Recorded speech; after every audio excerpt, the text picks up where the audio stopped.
बहुत देर से इंतजार कर रहे हैं। आपकी बहुत आभारी हूं कि इतने समय से आप इंतजार कर रहे हैं। आपको ज्यादा और कष्ट नहीं दूंगी, ज्यादा लंबी बात नहीं करूंगी। इस चुनाव में कांग्रेस पार्टी के उम्मीदवार मेरे बड़े भाई साहब राहुल जी हैं। अच्छा, पहले बैठने दीजिए। इनको थोड़ा कहिए शांत हो जाएं ताकि लोग आराम से बैठ जाएं। इससे सुनाई दे रहा है, इससे ये ठीक है, ये ठीक है, हाँ ठीक है। सुनिए, आप इधर हो जाइए। हाँ, तो देखिए, इस चुनाव में मेरे बड़े भाई राहुल गांधी जी प्रत्याशी हैं कांग्रेस के। मेरी माता जी ने 20 सालों से आपकी सेवा की।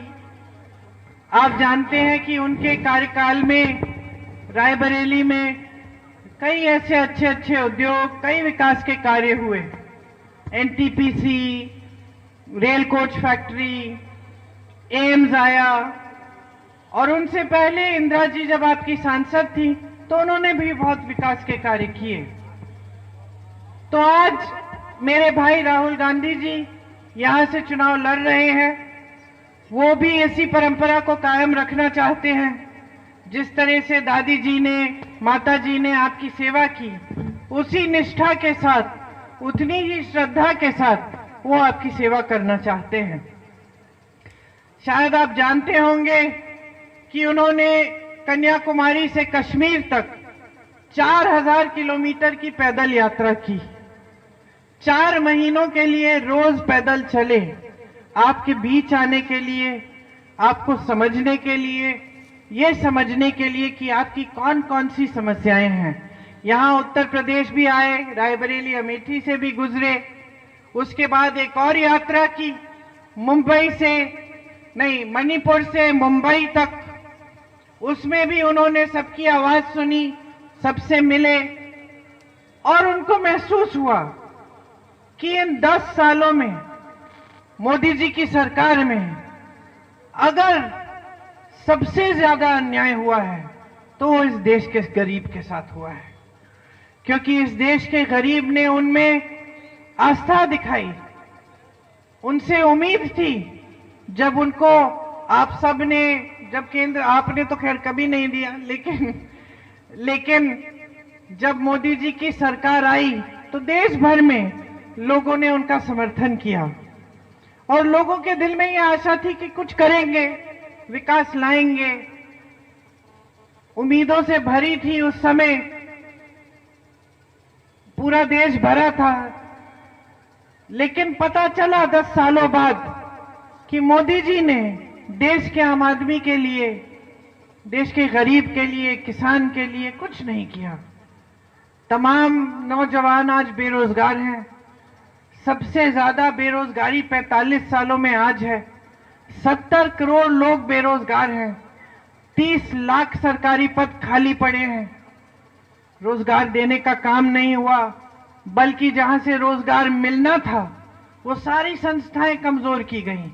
बड़े बड़े सरकारी कॉरपोरेशन, बड़े बड़े सरकारी कंपनियां आस्ते आस्ते मोदी जी के खरबपति दोस्तों को सौंपी गईं। देश का कोयला, देश के हवाई अड्डे, देश के बंदरगाह, देश की बिजली, देश की सड़कों का ठेका, सारा इनके बड़े बड़े खरबपति मित्रों को सौंप दिया गया। पहले इन जगहों से आपको रोजगार मिलता था, आपको रोजगार मिलता था। अगर सरकारी रोजगार होता था तो जो बुजुर्ग हैं यहां, उनको याद होगा, उस समय सब सरकारी नौकरी चाहते थे, क्योंकि उससे सुरक्षा मिलती थी, पेंशन मिलता था। आज वो पेंशन भी नहीं मिलता, वो सुरक्षा भी नहीं मिलती। आज ऐसी स्कीमें हैं कि नौजवानों के लिए ये अग्निवीर स्कीम ले आए, जिससे 4 साल सेना में आपकी भर्ती होगी, 4 सालों बाद आप घर आएंगे, फिर से बेरोजगार होंगे, फिर से नौकरी ढूंढेंगे। ऐसी स्कीमें लाए जिनसे आपका कोई फायदा नहीं हुआ। जीएसटी टैक्स ले आए आपके लिए, हर चीज पे आप टैक्स भर रहे हैं। बड़े बड़े बिजली के बिल आ रहे हैं, आपको समझ में ही नहीं आ रहा है कि किसकी बिल है। इतने पैसों की बिल आ रही है, आप बिजली इस्तेमाल ही नहीं कर रहे हो, आधे समय बिजली नहीं आती लेकिन बिल जरूर आएगी, बिल आप चुका नहीं पा रहे हैं। खेती किसानी से एक समय में कमाई होती थी, आज कमाई ही नहीं हो रही है, क्योंकि हर चीज पे जीएसटी है। जब हर चीज पे जीएसटी है तो खेती के लिए जितने भी सामान है सब महंगे पड़ गए हैं। उसके ऊपर से आवारा पशु घूम रहा है सब जगह। इतनी बड़ी समस्या इतने समय से, इसको सुलझाने के लिए कुछ नहीं किया।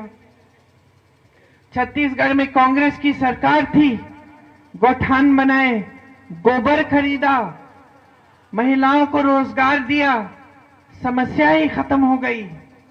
उन गौशालाओं को इतना मजबूत किया गया कि उससे रोजगार भी मिला, उससे जानवरों की देखभाल भी हुई, गोबर में से गोबर गैस बना के आपके घरों तक पहुंचाई।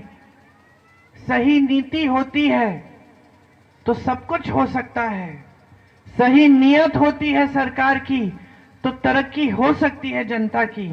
आज किसान जूझ रहा है, फसल खराब हो जाती है तो भुगतान नहीं मिलता, कमाई नहीं हो रही है। खेती किसानी से पहले रोजगार मिलता था, आज रोजगार कहां, जब कमाई ही नहीं हो रही है तो रोजगार क्या दिलवाएंगे। छोटे कारोबार जिसके हैं वो भी जूझ रहा है, उसको भी नोटबंदी जीएसटी के चक्कर में फंसाकर उसकी भी कमाई खत्म कर दी है। कमा कौन रहा है आज इस देश में? बड़े बड़े खरबपति कमा रहे हैं। उनको 16 लाख करोड़ का कर्ज माफ करते हैं मोदी जी, और इस देश के किसानों का 1 रुपया माफ नहीं करते। उत्तर प्रदेश में ऐसे किसान हैं जो 10,000, 20,000, 50,000 रुपयों के लिए आत्महत्या कर रहे हैं क्योंकि कर्ज चुका नहीं पा रहे हैं, और आप उनका 1 रुपया माफ नहीं करते। तो असलियत क्या है? जो आपको टीवी पे दिखाया जाता है ये असलियत है कि देश बहुत आगे बढ़ रहा है, मोदी जी के जमाने में इतनी तरक्की हुई है, देश में पहले कभी नहीं हुई है। ये आपको सच्चाई लग रही है, आपके जीवन में तो नहीं उतरी है सच्चाई। अगर देश की अर्थव्यवस्था इतनी मजबूत होती तो देश का किसान क्यों पिस रहा है? इतनी महंगाई क्यों है कि मेरी बहनें दुकान जाती हैं, आधे सामान को छोड़ के आ जाती हैं, कहती हैं चलो कोई बात नहीं, ये कल खरीद लूंगी, आज नहीं, आज इतना ही होगा, आगे अगले दिन आएंगे देखेंगे। किसी की शादी करानी पड़ती है घर में बेटी की, कर्ज लेना पड़ता है। किसी का इलाज करना पड़ता है, कर्ज लेना पड़ता है। छत की मरम्मत करनी है, पानी आ रहा है उसमें से, उसके लिए कहां से आएंगे पैसे? घबराहट होती है। ये बना दी है आपकी परिस्थिति, ये आपकी परिस्थिति है। और वहां पे बड़े बड़े खरबपति जो इनके दोस्त हैं, 20-22 ऐसे लोग हैं जिनकी संपत्ति इतनी है कि बाकी जो देश है 90% इस देश की संपत्ति जितनी संपत्ति है। तो आप सोच सकते हैं कि किसके लिए चली है ये सरकारें। 10 सालों से ये सरकार किसके लिए चली? अगर आपका कोई विकास नहीं हुआ, अगर ये स्थिति है कि देश का प्रधानमंत्री आपके सामने आकर आपसे जब वोट मांगता है तो अपने काम के आधार पर नहीं मांग सकता, धर्म के आधार पर मांगता है। आपसे कहता है कि भगवान का नाम लो, मुझे वोट दो, लेकिन आपसे यह नहीं कहता कि देखो मैंने विकास किया है इसलिए मुझे वोट दो। तो कुछ तो गड़बड़ है। आज तो भगवान भी चाहेंगे कि इस देश की जनता जागरूक बने, कि इस देश की जनता ये सवाल उठाए कि भाई आपने किया क्या मेरे लिए? आपने रट लगा रखी है 10 सालों से कि 70 सालों में कांग्रेस पार्टी ने कुछ नहीं किया, लेकिन आपने क्या किया है? अब तो 10 साल बीत गए ना, क्या 10 साल बाद भी आप वही रट लगाएंगे कि उन्होंने नहीं किया, उन्होंने नहीं किया? अरे उन्होंने नहीं किया तो क्या हुआ? अब तो 10 सालों से तुम हो, करके दिखाओ क्या किया है। हमने गिनाया आपको, ITI, NTPC, IIM, AIIMS, ISRO, DRDO, Bhakra Nangal dam, मैं तो तमाम में गिना सकती हूं। आप बैठे रहेंगे 2 घंटे के लिए कि कांग्रेस पार्टी ने क्या किया देश के लिए। वो क्या गिना रहे हैं? कुछ नहीं। क्योंकि काम किया ही नहीं है। तमाम बच्चे बेरोजगार खड़े हुए हैं, महिलाओं के पास कोई साधन नहीं है, कोई सुविधा नहीं है। जितनी स्कीमें ला सकते थे आपके लिए एक स्कीम नहीं लाए, बस आपको 5 किलो का राशन पकड़ा दिया, बोल दिया चुप हो जाओ, इससे ज्यादा आपको कुछ नहीं मिलेगा। ये 5 किलो राशन है, इसी में अपना गुजारा करो। यहां नौजवान खड़े, मैं पूछना चाहती हूं, अगर मैं आपको कहूं कि आपको मैं 5 किलो राशन पकड़ा रही हूं या फिर आपको रोजगार दूंगी, कौन सा चुनोगे? क्यों? क्योंकि रोजगार मिलने से तुम अपना भविष्य बना सकते हो। 5 किलो राशन मिल गया, ठीक है, अच्छा है, जितना पेट भरना था भर गया। फिर क्या होगा जब खत्म होगा राशन? फिर आप उस पर निर्भर होगे, फिर आप सरकार का इंतजार करोगे, कतार में खड़े होगे कि चलो 5 किलो और मिले, है कि नहीं? इससे भविष्य बनेगा परिवार का। इससे जो बच्चे आपने मेहनत से बड़े किए हैं, जिनको आपने कर्ज लेकर शिक्षित किया है, इनका भविष्य बनेगा, आत्मनिर्भर होंगे, कमाई होगी, नहीं होगी। तो देखिए, समझिए किस तरह की नीतियां लाए हैं ये लोग। ऐसी नीतियां लाए हैं जिससे आप अपने पैरों पे खड़े हो पाए, जिससे आप मजबूत बने। कहते हैं संविधान बदल डालेंगे। संविधान क्या है? संविधान क्या है? आपके जीवन में संविधान की क्या भूमिका है? कौन बताएगा? बताइए। नहीं मालूम? ये वोट का अधिकार जो है ये संविधान देता है, आंदोलन करने का अधिकार संविधान देता है, सवाल उठाने का अधिकार संविधान देता है, भोजन का अधिकार संविधान देता है, शिक्षा का अधिकार संविधान देता है, आरक्षण का अधिकार संविधान देता है। संविधान को अगर बदल डालेंगे, कमजोर करेंगे, तो किसको कमजोर करेंगे? आपको कमजोर करेंगे, आपके आरक्षण को, आपके अधिकारों को। आज इनसे कोई सवाल उठाता है, ये मुंह बंद करने की कोशिश करते हैं, गिरफ्तार कर लेते हैं लोगों को जब लोग आंदोलन करते हैं। यहां 2 साल पहले जब मैं काम कर रही थी तो शिक्षा मित्रों ने आंदोलन किया, महिलाओं ने, उनको पीटा गया, गिरफ्तार किया गया, रासुका कानून के केस लगाए गए क्योंकि वो अपना हक मांग रही थी। ये लोकतंत्र नहीं है, ये रायबरेली क्षेत्र है। आपने सदियों से लोकतंत्र की लड़ाई लड़ी है, आपने राजनीतिक दिशा दिखाई है पूरे देश को। जब आपको लगा कि इंदिरा गांधी जैसी महान हस्ती भी गलती कर रही है, तब आपने उनको भी दंड दिया, आपने उनको भी कहा कि नहीं, ये हमें स्वीकार नहीं है। उन्होंने आत्मचिंतन किया, 3 साल बाद फिर से अपनी गलतियों को दुरुस्त करके आपके सामने आई, पीछे नहीं हटी, नाराज नहीं हुई, आत्मचिंतन किया, क्योंकि वो जानती थी कि ये रायबरेली की जागरूक जनता है, ये मुझे कुछ कह रही है, मुझे सुनना है। आपने सदियों पहले यहां के किसानों ने आंदोलन किया, शहीद हुए। 103 साल पहले आप में ये जागरूकता थी कि अंग्रेजी साम्राज्य के खिलाफ आपकी इस पवित्र धरती के गरीब किसान उठे और उन्होंने आंदोलन किया। उसी आंदोलन ने खींचकर मेरे परिवार के सदस्यों को यहां बुलाया। वो यहां इस वजह से आए क्योंकि यहां की जनता जागरूक थी, लड़ रही थी लोकतंत्र के लिए, आजादी के लिए।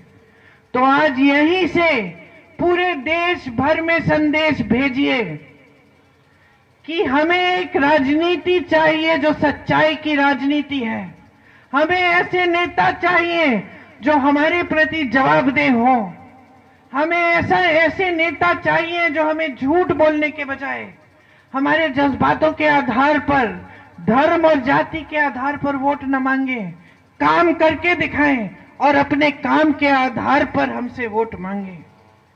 आप पूरे देश को संदेश भेजिए कि आप लोकतंत्र के लिए सदियों से लड़े हैं और आज भी लड़ेंगे। ये उम्मीद रखती हूं मैं आपसे कि राहुल गांधी जैसा नेता जो सत्य के पथ पे चल रहा है, चाहे उसके साथ कितना भी करने की कोशिश करें, चाहे कितना दबाने की कोशिश करें, उनको संसद से निकाला गया, उनको घर से निकाला गया, पूरे परिवार को अपशब्द कहे गए। इंदिरा जी जैसे शहीद महान महिला को देशद्रोही कहलाया मोदी जी ने। मोदी जी ने कहा कि मेरे पिता राजीव गांधी जो शहीद हुए इस देश के लिए देशद्रोही हैं। उन्होंने ये झूठ बोला कि मेरे पिताजी ने अपनी विरासत को लेने के लिए कानून बदल दिया। उनको कौन समझाएगा कि ये जो राजनीति है, जो सेवा का धर्म है, जो जनता के प्रति हमारे दिलों में श्रद्धा है, ये जनता ने, रायबरेली अमेठी की जनता ने हमें सिखाया है। उन्हें कौन समझाएगा कि हमें विरासत में धन दौलत नहीं मिली। जवाहरलाल नेहरू ने करोड़ों की दौलत देश को उस समय दान की जब देश की अर्थव्यवस्था मुश्किल में थी, संकट में थी। इंदिरा गांधी ने अपने गहने दिए देश को जब जंग हो रहा था। मेरी मां का मंगलसूत्र इस देश के लिए कुर्बान हुआ है। मेरे पिता का खून इस देश की मिट्टी में मिला हुआ है। कौन समझाएगा इन लोगों को कि हमें विरासत में धन दौलत नहीं मिली, हमें विरासत में इस देश के लिए मर मिटने का जज्बा मिला। और हमारी पीढ़ी दर पीढ़ी आपकी सेवा में लगेगी। एक को मारोगे दूसरा खड़ा होगा, दूसरे को मारोगे तीसरा खड़ा होगा, तीसरे को मारोगे चौथा खड़ा होगा। आपने देखा है इंदिरा जी को मार डाला, इंदिरा जी के बेटे उसी दिन खड़े हो गए। राजीव जी खड़े हुए, उनको मारा, मेरी माता जी खड़ी हो गई। आज मेरे भाई आपके सामने हैं। हम अपने काम के दम पर, अपनी सेवा की परंपरा के दम पर, आपके प्रति श्रद्धा के दम पर आपसे समर्थन मांग रहे हैं।